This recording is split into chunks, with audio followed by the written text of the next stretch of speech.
Very good morning to one and all. Today we are going to learn a new concept, that is the concept of land reforms.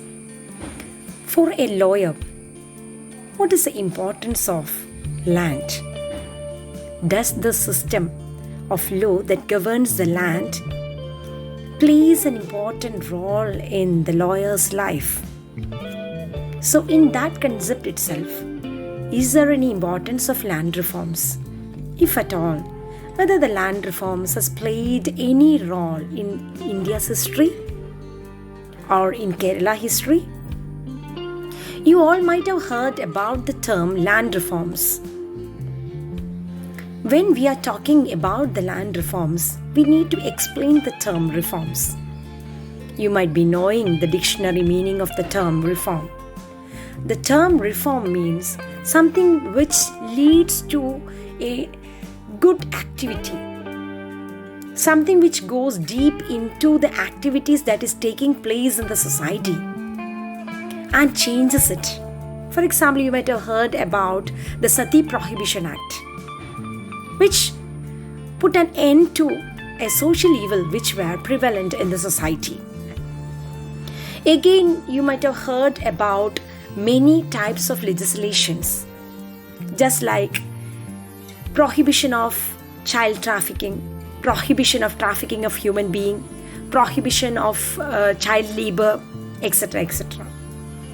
So when we are talking about these reforms, there might be some problems or some calamities that is existing due to the customs, mores, or the practices that is existing in a society, which needs to be tamed or which need to be redefined, which needs to be eliminated from the society according to the needs of the time. So when I'm talking about the land reforms, the system governing the land was just a feudal system which were existing in every part of India, in every part of the country, and also in Kerala. You might have heard about Janmi Kudiyan concept, all those things. And again, different types of feudal system, just like that feudal kingdoms that is existed in different parts of the North India, Mahalwadi system, Zamindari system you might have heard. So all these things perpetuated inequality, and there were many problems due to this. So when we are studying LLB, you have got a subject called land laws, which specifically deals about the land system that exists in every state. Why we are categorizing the legislations? Even though these are the reforms have been brought under the broad ideals of the directive principles of the state policy, which is placed under Part 4 of the Constitution.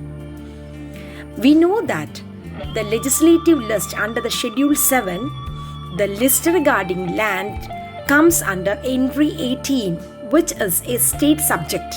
In the list 2, it is placed.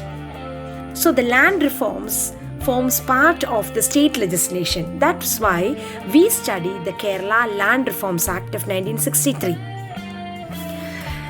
So being this the realm, let us see what was the political background in Kerala when we were introducing the land reforms. We could see that when Kerala legislature was formed, when Kerala state was formed, it was in 1957. All of us know about that. Kerala began its history as a backward economy. Why this backwardness? Why Kerala is categorized as backward during those times? And the three parts of the Kerala, that is the Travancore, the Cochin and the Malabar region, they had this land systems existing, that is the Janmi Kudiyan Vyavasthiti or the Janmi Tenant Vyavasthiti was there.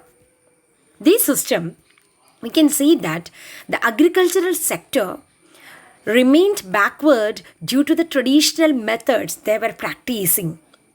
And this led to low productivity levels. And again, we can see why this is a traditional methods.